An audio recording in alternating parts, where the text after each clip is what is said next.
لوگ بیچارے مزدوری بھی کرتے ہیں، کام کاج بھی کرتے ہیں، ان کے لیے کتنی مشقت ہے کہ جسم کا پانی بھی خشک ہو جاتا ہے اور وہ اس کے باوجود بھی روزے سے ہوتے ہیں۔ شوگر کے مریض ہیں، ان کے لیے 5-6 گھنٹے بھوک سے کاٹنے مشکل ہوتے ہیں، اور وہ جو ہے وہ 18-20 گھنٹے جو ہے وہ بھوک میں کاٹ رہے ہوتے ہیں، اور پھر جو ان کا حال ہوتا ہے وہ انہیں پتہ ہوتا ہے۔ اسی طرح مختلف بیماریوں اور مختلف امراض میں مبتلا لوگ، صحت مند شخص بھی اتنی شدید گرمی میں اتنی بھوک اور پیاس کاٹتا ہے، تو یہ ایک کام ہے۔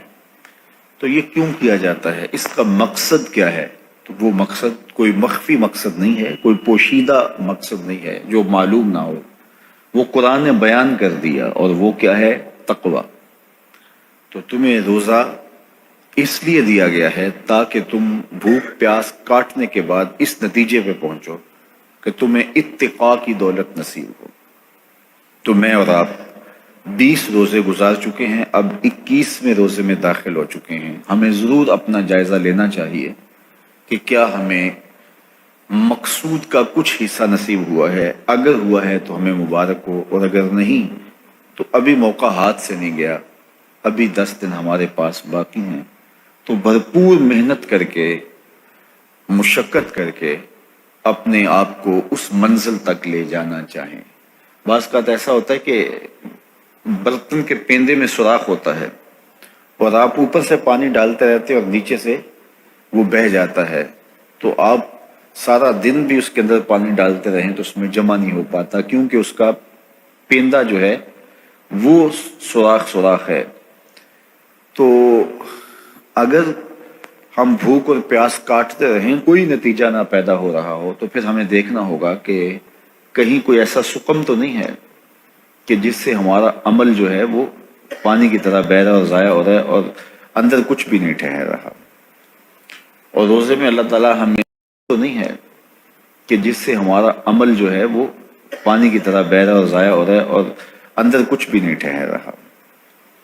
اور روزے میں اللہ تعالیٰ ہمیں ایک موقع دیتا ہے، ہم اپنے آپ پہ غور کریں۔ دیکھیے، میں اور آپ یہ کہتے ہیں کہ یہ جو اعمال بد ہیں یہ شیطان کی وجہ سے ہیں۔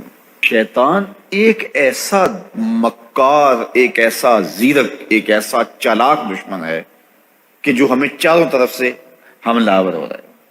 یہ چمکھی لڑائی ہے شیطان کے ساتھ ہماری۔ اس نے کہا میں دائیں سے آؤں گا، بائیں سے آؤں گا، آگے سے آؤں گا، پیچھے سے آؤں گا، وہ کسی نہ کسی طریقے سے آتا ہے۔